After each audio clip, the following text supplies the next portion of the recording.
Hey, everybody. Welcome back to another story time with Teresa Youngstrom. Lord knows I got stories. When you've been doing care a long time, like I have, a lifetime of being a nurse, right? There are lots of stories, but great stories about dementia. And I hope you'll listen to the end on this one because there is a revelation that'll knock your socks off. Because my goal is to always figure out, why do they do what they do? Why is he acting out right now? Is it pain? Is it fear? Is it anxiety?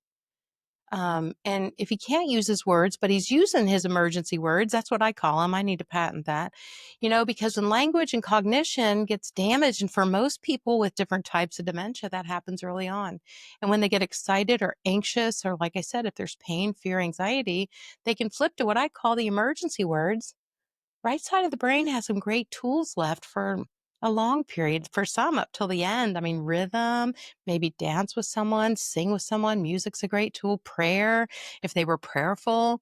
But the emergency words are there. My mom had her choice words. They weren't pretty, but when she was using them, we knew to become a detective, not a judge. It isn't when you slam the hammer down and throw a medication at them. So when you try to investigate, become a great detective, get your magnifying glass out, see what you can figure out. So today we're going to talk about Tom and Nancy. I've changed the names to protect the innocent. Uh, Tom and Nancy. And I remember this story like it was yesterday, yet it was probably 8 years ago. And I was working for the private duty company. And but at the same time, I had been helping a couple in their home with private duty because they were older. They were late 80s, early 90s, and they were still in their home. Um, Nancy had more dementia, but yet she was quite physically able, and she could sometimes leave the home. Tom had more memory, but he was very hard of hearing, and he was up with a walker, so he was slow keeping up with her, and that frustrated him to no end that he couldn't keep track of her sometimes. There were no children. That makes it tough, guys. So look around to your neighbors and your family. People that don't have children to step in and help during this season. I mean, we don't always recognize it. I'm in that season. I've been in the season actually, with my mom and now with my dad. And we're in that season of helping to care for them. But what if there are no children? Or what if their children are only out of town? Boy, we need plan B for sure. And thankfully, in this situation, there was a wonderful niece, and she was willing to be the POA, and she was willing to manage their finances and hire help, our private duty company, and allow us to come in and be able to help keep them as home as long as we could. But then we got to the point where Nancy's leaving the home and it's not safe anymore. So the decision by the niece was to move them into a wonderful community that was secure. And there were a couple of this community had about, maybe 8 to 10 residents could live there. And the common area, of course, family room and TV room, and they all ate together, kind of a thing. And then you had your own personal private bedroom, bathroom kind of things. And so both Tom and Nancy got moved into this community.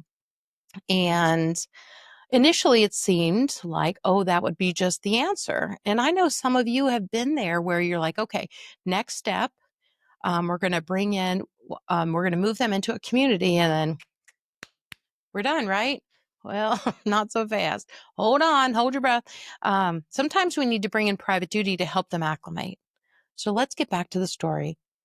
Here's the day that, we had gotten a call from the niece saying that um, Nancy was, since she was so ambulatory, she was going into other people's rooms and finding pretty things and taking those pretty things back to her room. Okay. A little bit of a klepto, but she didn't know it, and she wasn't meaning any harm. She was pleasantly confused, easily redirectable, but still, they put them in a group home that didn't just have people with memory challenges. There were some people there that just had their knee replaced or just had their shoulder done, and they're there for PT and OT, all right? And little help just getting them back up on their feet and back home. And listen, those individuals, they're not keen at all on someone coming into the room and what appears to be stealing. This woman is stealing. And so there was a lot of tension towards the niece about, you might have to relocate them if we don't get a handle on this. So she called me. We brought in private duty. It was the first day private duty was going to start.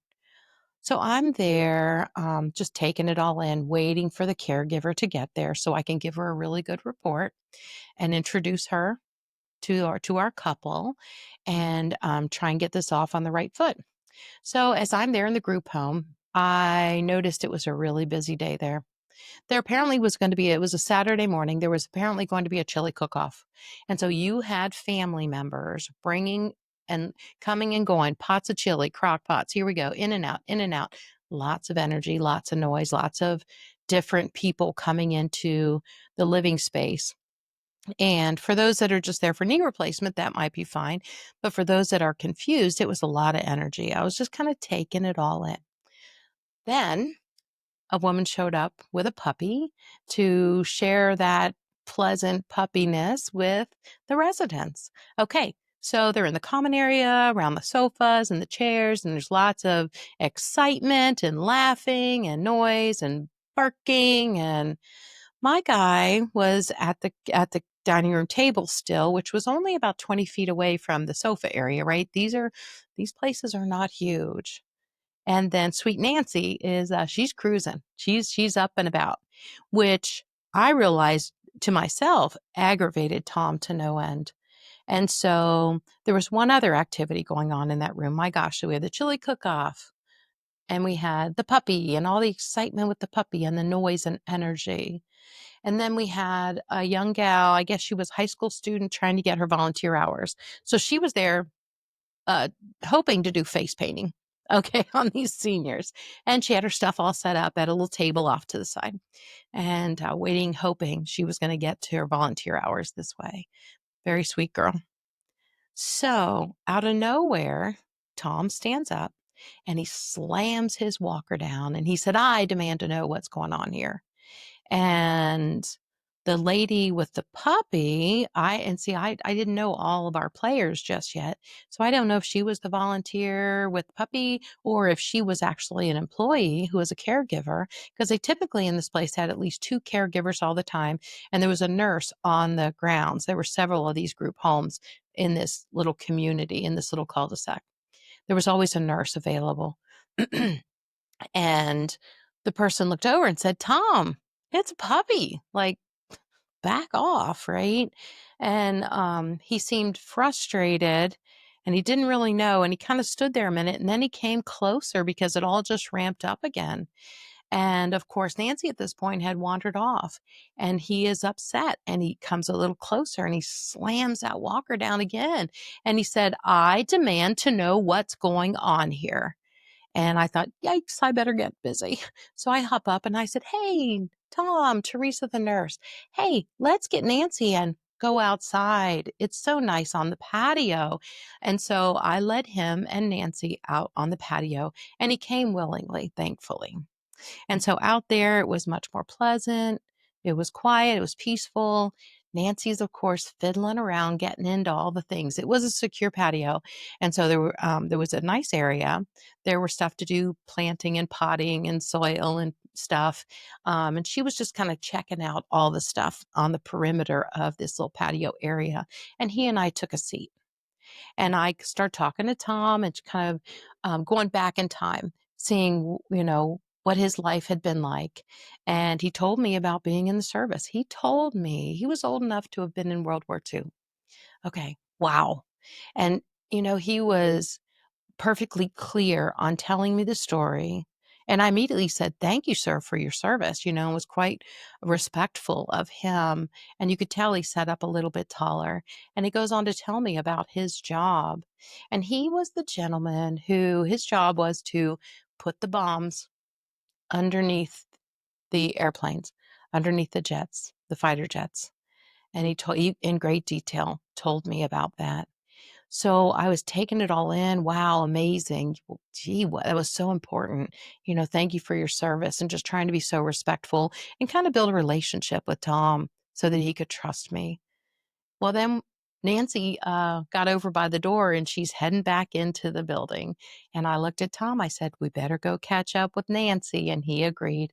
So he gets up with his walker, and we turn and we're heading in. I'm holding the door for him with his walker, and he stops and he looks at me. "Can I ask you a question?" I said, "Yes, sir. Absolutely, sir." And he said, "Is my position in jeopardy here?"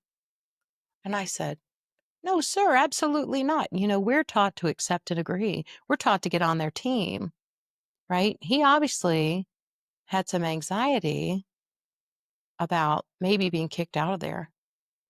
And I have a feeling that had been some, "You better straighten up," because he would have those outbursts where he would demand something. Seemed to be when Nancy was out of his sight that he would get pretty anxious. And you think about dementia, you think about the narrowing of the vision, the loss of peripheral vision. I mean, what was his view of this place? Where do you even think what kind of place this was? I mean, they had removed him from his home unwillingly. He didn't want to be here, against his will for sure. And they were put in this strange place. And you know how difficult it is for people when we change their location, and if they have trouble with short-term memory, really challenging. And so I'm always advising people, if things are out of balance at home and we need to relocate, if things aren't safe anymore, okay, let's, in a perfect world, I would say bring in private duty for a couple months and let them get to know somebody and establish a relationship with somebody. And then, in a perfect world, we would move into the new location with those familiar people. Are there times when we need to come up with an excuse why we need to move? There definitely have been. Sometimes folks move before they've ever talked to me or anybody else who understands dementia. But sometimes we can come up with a good reason why we need to move temporarily. And I have had good results with that. Good results that, they found mold in the basement. We got bugs in the attic. There's some reason, or it's just time to paint the house. And so if we get out, they can get it done a lot quicker. We found an apartment for you, and let it be temporary, temporary, temporary. Frequently, if there's trouble with short-term memory and you can go with that excuse, that reasoning, they really don't have a good concept of time either. And so when they ask about it, "Oh, yeah, yeah, yeah, I've been meaning to tell you. They got the kitchen painted and, oh, looks beautiful. You're gonna love that." And now they're working their way down that long hallway to all those bedrooms that you got in that big house, or something along those lines. Or they found mold in the bathroom, so they're having to pull out that wall and they're fixing that, but boy, is it gonna look great when we get back. And then "Oh, hey, I meant to tell you, did you wanna have lunch here or here today? Or did you want me to bring this or that?" And maybe move on to an either/or question and redirect that conversation. But he had been moved out of his home unwillingly. I wasn't a part of that conversation or decisions. And so you could tell something was bothering him. And I'm so afraid that someone had said, well, they had said that on the phone to us. "Look, if we can't get a handle on this and her going in everybody's rooms, then they're going to have to find another place." They were going to give him a 30-day notice. So I think maybe that had happened. It's not really right. You can talk to the family if you want about someone needing to relocate, but not fair at all, not appropriate at all to have that conversation with the resident who's forgetful and maybe doesn't have capacity for logic, to understand what's going on. And the Mayo Clinic says your words aren't near as important as your tone and body language. And so who knows what that person's actually picking up when you're giving them the "you better shape up or we're going to ship you out" kind of a talk. So anyway, moving on. So he did ask me that question, and I called him sir. And I said, "No, sir, your position is very secure here. Yeah, I haven't heard anything to the other. Yeah, very, very good. Thank you for asking." And then I said, "Oh, there's Nancy. Let's go see." Well, she had sat herself down with the high schooler, the face painter. And so He made his way over there very slowly. He's very slow on his walker, which was part of the problem because Nancy was pretty quick, and yet she was the more forgetful. So she sits down, and he positions himself next to her. I'm at the table behind, in earshot. I can hear the conversation, mostly because they're hard of hearing and they talk real loud. Oh my goodness. And so the young gal painted on the back of her hand, she had some clouds and a real pretty, with a rainbow. It was a real pretty little sky scene, and so cute. But the interesting thing was that when she pulled her hand up this way, it was upside down and it looked like a very colorful smile with big puffy cheeks. And I heard her say, "What is it?" And he, being hard of hearing, says, "What?" And she said, "What is it?" Because she doesn't know what it is, very innocently asking. Here's the kicker. Tom puts his head down, and I hear him say, "Oh my God, they've numbered us now." So where did he think he was? What did he think this place was? Yeah, prison camp, Nazi prison camp. We don't know for sure. But oh my goodness, you could feel his energy just drop to the floor. And I thought, oh my goodness, we're doing this wrong. And so I'm sure he would be concerned about her being out of his sight. I mean, what happened over there? You know, the memories that our soldiers have, they're incredible. When dementia strikes, a lot of times it's very difficult to discern what's really happening now. And frequently, people with dementia, they go back in time and they're living their life back there. I know with my mom, you'd walk in, you never knew if she was going to be tracking with you or if she was going to be back in time looking for her parents who had been gone at least 25 years. And I would again have to play along. Your parents here? I don't know, Mama. Let me check the driveway, right? Get on their team, accept and agree, be part of it, find a way to de escalate. "Hey, Mama, you know what? Their car's not here, that little green car, right?" And she goes, "Yeah, yeah, yeah, yeah." And I said, "Yeah, they're not here yet, but I got someone watching for them. So what can you do to put that anxiety to bed?" I didn't know what to do for Tom right now, but I did know I needed to have a conversation with the executive director of that group home. And we needed to change the care plan immediately to accommodate these two and what his anxiety was stemming from and why he would become so irate. Think if that was you and that's your spouse and you're assuming they're going to kill them as soon as they're out of your sight. That's what they were doing to everybody else. That's what they did. How anxious would you be? How upset? How demanding would you get? I'd be quite upset. Yeah. And so the good news is that the community responded well. They didn't kick them out. We came up with a new care plan to understand more, to educate them. I was able to educate them more on dementia, what it's like, the short-term issue. We're not doing this. We're not finger wagging down, threatening. If you have to have a conversation, go to the POA or whoever's in charge of their care and have that conversation. Now, if that person still has logic, if they still have the ability to change the way they do things, great, then include them in the conversation. But each situation's different. If you've met one person with dementia, you've met one person whose quote is that? Teepa Snow. That's right, Teepa Snow, who we love. And she's all over the world these days. But anyway, they did change the way they cared for them, and they ended up not getting kicked out. They did keep private duty for a couple of weeks to help guide Nancy on where she was allowed to be and not allowed to be. And just with some gentle repetition and some redirection and giving her some activities involving her in setting the table, folding some towels, giving her some purpose to be there, helping her cook some of the meals, was really great. And understanding that he needed to be able to see her at all times because otherwise his anxiety would just be off the charts and he would become irate and start slamming that walker down. They ended up getting more VA activities at their community, taking him to Veterans Day events, and doing more patriotic things for him. How cool would that be? But guys, I just happened to be there for a couple of hours and witness this.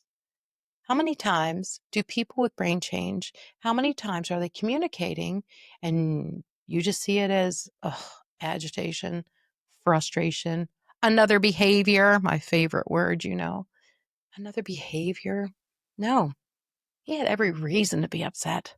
He had every reason to be concerned about her well being and where she was at the time.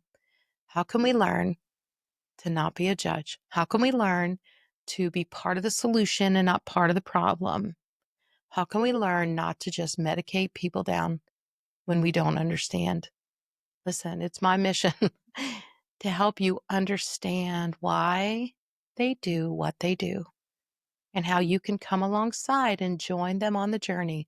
Listen, it's not rocket science. It just takes a little more time and have some skills.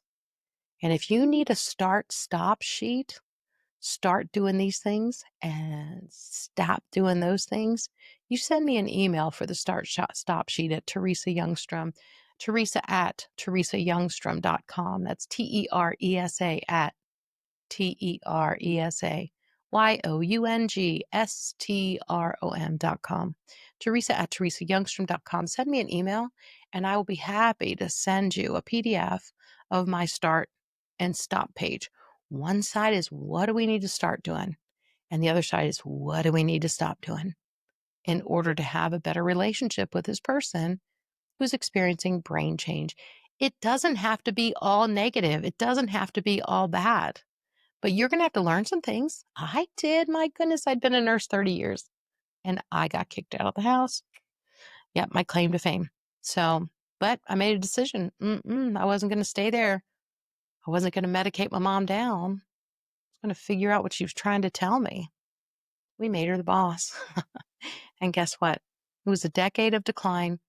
But up till the last 3 days, we were able to interact with her. We were able to keep her comfortable.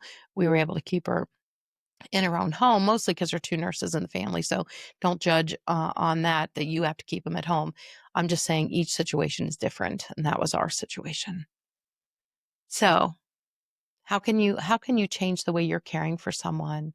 How can you inspire someone? Can you share this podcast with someone? Can you share this with someone who's struggling to give them an example, a story about what was really going on when it just looked like they were having a behavior and you should just kick them out of your community because they were just going to be a pain in the neck. Wouldn't have been fair, would it? No, life's not fair sometimes. But I'm Teresa Youngstrom and I'm here to share stories with you to help enlighten you on what might be going on and give you some hope and some help with your dementia care. Please please share, please subscribe. You know what? All those things help grow our podcast and we got to work with these crazy YouTube algorithms in order to reach more people. You can be part of that solution for me. And I really, really appreciate it. As always, guys, stay well, stay strong, and keep in mind that you got this.